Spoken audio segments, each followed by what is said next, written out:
Segala pujian syukur kepada Tuhan yang memimpin sampai hari ini melalui renungan dari Keluaran pasal 19. Apakah teman-teman sudah membaca semuanya? Hari ini tentang milik yang paling berharga. Apa itu teman-teman? Uang, kesehatan, gelar, rumah atau mobil. Atau, perhatikan baik-baik. Para sahabat PDKA harus melatih selera agar mengetahui mana yang paling berharga dan mana yang kurang berharga, serta mana yang harus dibuang. Siap semuanya? Shalom anak-anak semuanya. Mari kita berdoa ya. Bapa dalam surga, kami berterima kasih karena anugerah-Mu itu yang membuat kami boleh mengenal Allah yang benar. Karena anugerah-Mu lah kami juga boleh diselamatkan.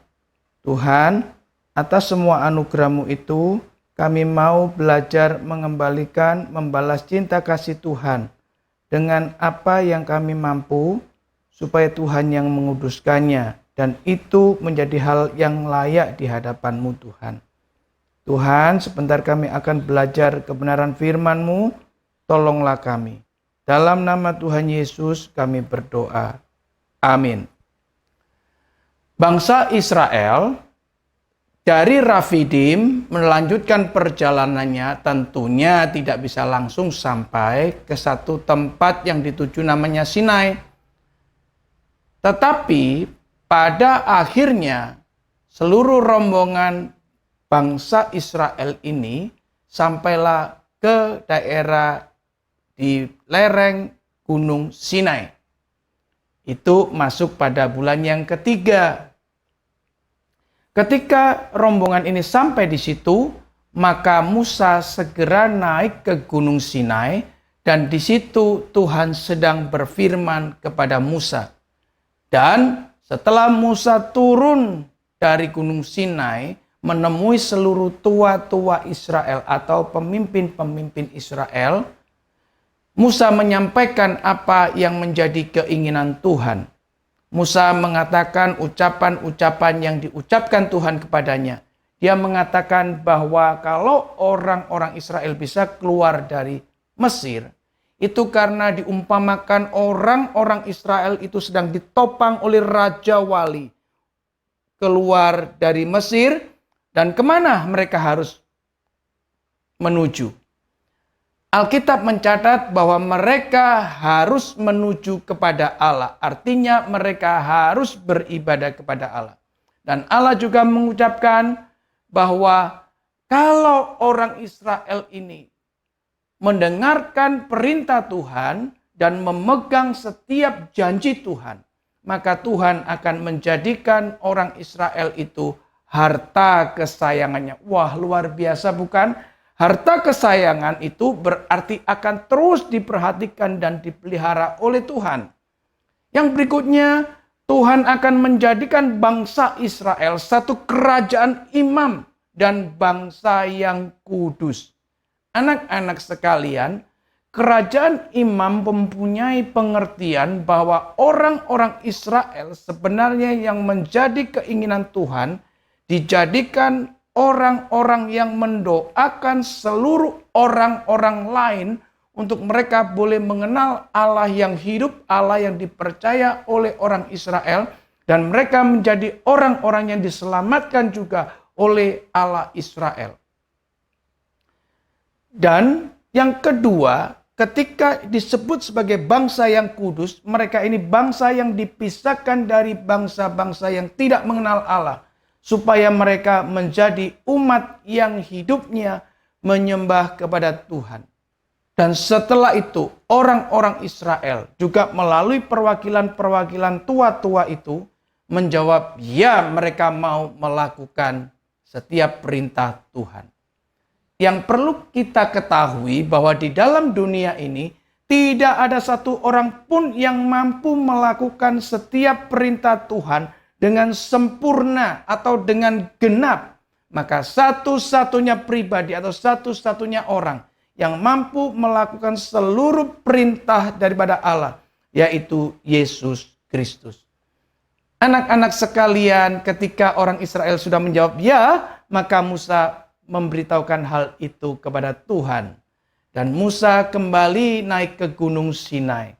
Di situ Musa mendapatkan perintah, sekaligus diberitahukan bahwa Allah ingin menemui umatnya, sekaligus supaya orang-orang Israel tahu bahwa Musa adalah orang yang dipilih Tuhan untuk menjadi pengantara, yaitu antara orang-orang Israel dengan Allah yang hidup. Nah, Musa segera turun dari Gunung Sinai dan menemui kembali orang Israel dengan mengatakan, semua orang Israel, Allah akan menemui kita.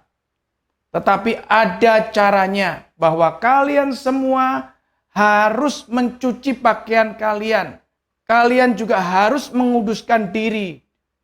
Selama berapa? Selama 2 hari. Karena pada hari yang ketiga, Allah akan menjumpai kita. Dan yang berikutnya perlu diperhatikan bahwa semua kaki Gunung Sinai harus diberi batas. Tidak ada boleh orang, bahkan hewan pun yang menyentuh batas itu. Apalagi naik ke Gunung Sinai. Karena ketika menyentuh saja batas-batas itu, maka orang atau hewan tersebut akan menjadi mati. Kenapa? Karena itu melanggar kekudusan Tuhan. Nah, setelah selesai semua mereka kerjakan, genap pada hari yang ketiga, ketika fajar menyingsing atau fajar mereka. Di situ Musa mengajak seluruh umat Tuhan untuk keluar dari kemah dan menemui Allah yang ada di Gunung Sinai. Dan ketika fajar yang mereka itu, maka tidak seperti biasanya. Ada guntur yang berbunyi, ada kilat yang menyambar, ada bunyi sangkakala yang keras. Padahal tidak ada dari umat Israel yang meniup sangkakala itu. Ini adalah hal yang tidak biasa mereka alami. Mana ada pagi hari di terang fajar itu, ada guruh, ada kilat yang bersaut-sautan, dan ada bunyi sangkakala yang ditiupkan dengan kerasnya. Di sini Allah menjumpai umatnya. Ketika mereka melihat itu dan mendengar bunyi sangkakala itu, mereka menjadi ketakutan. Anak-anak sekalian, ketika itu Allah yang dari tempat yang Maha Kudus turun ke Gunung Sinai. Dan kalian tahu, bukan hanya tadi yang saya sebutkan. Sekarang asap itu memenuhi sekitar puncak gunung daripada Sinai.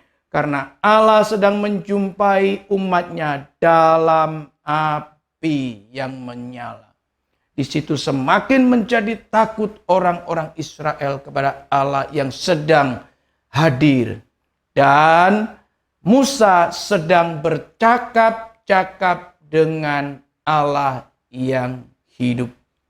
Ketika itu orang Israel juga mendengarkan percakapan Musa kepada Allah. Bahkan ketika Allah memerintahkan Musa untuk naik ke Gunung Sinai kembali, orang-orang Israel juga mendengarkannya. Dari sinilah orang Israel bisa mengetahui bahwa Musa adalah pengantara antara umat Israel dengan Allah yang hidup. Dengan demikian juga orang Israel tahu bahwa Musa adalah pemimpin yang ditentukan oleh Allah. Anak-anak sekalian, Sinai adalah satu tempat yang indah, yaitu satu tempat di mana umat Tuhan bisa mendengar suara Tuhan. Umat Tuhan bisa menyaksikan kemuliaan dan kedahsyatan Tuhan. Tetapi kita bersyukur juga hari ini bahwa bukan lagi Musa yang menjadi pengantara antara kita dengan Allah yang hidup. Yang menjadi pengantara kita adalah Yesus Kristus. Karena seperti Allah pernah berkata-kata dengan Musa di Sinai, Bapa di sorga juga pernah mengatakan dan pernah disaksikan oleh Yohanes Pembaptis juga pernah disaksikan oleh ketiga murid Yesus, yaitu Petrus, Yakobus, dan Yohanes. Dengan Allah Bapa itu mengatakan, inilah anak yang kukasihi, kepadanya aku berkenan. Karena Yesus Kristus adalah satu-satunya orang yang tanpa dosa, satu-satunya yang bisa melaksanakan seluruh perintah Bapa dengan sempurna. Sebabnya kita bersyukur kita punya pengantara yang hidup, yang tidak bisa lagi mati, tetapi untuk selama-lamanya dia menjadi pengantara kita yang kekal. Jadilah pengikut Kristus karena dialah pengantara kita yang boleh membawa kita untuk berjumpa dengan Bapa di surga. Amin. Mari kita tundukkan kepala, kita berdoa. Bapa dalam sorga, kami bersyukur dan berterima kasih kalau kami mempunyai pengantara yang hidup, pengantara yang kekal, yaitu Yesus Kristus. Tuhan, ketika kami mempunyai pengantara yang kekal, ajarkan kami terus-menerus untuk hidup sungguh-sungguh setia kepada Tuhan, yaitu kami mau berjanji mendengarkan perintah Tuhan. Kami juga berjanji mau berpegang pada setiap perjanjian Tuhan. Kami juga berterima kasih kalau Tuhan menjadikan kami imam-imam yang rajani. Tuhan juga menjadikan kami bangsa yang kudus.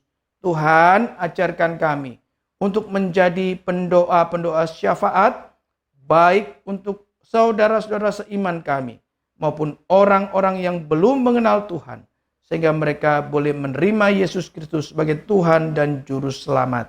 Terima kasih Tuhan, dalam nama Tuhan Yesus kami berdoa. Amin. Para permisah, Tuhan sudah bukakan buat kita. Bukan untuk semua orang. Tuhan mau menyatakan dirinya. Buktinya, masih banyak orang yang menganggap bahwa uang atau kesehatan adalah milik yang paling berharga.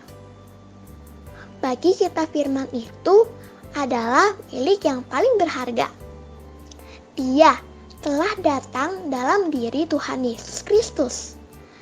Dan melalui Dia, kita sekarang hidup dekat dengan Allah. Bahkan ada bonus lagi, yaitu kita boleh datang kepadanya setiap saat.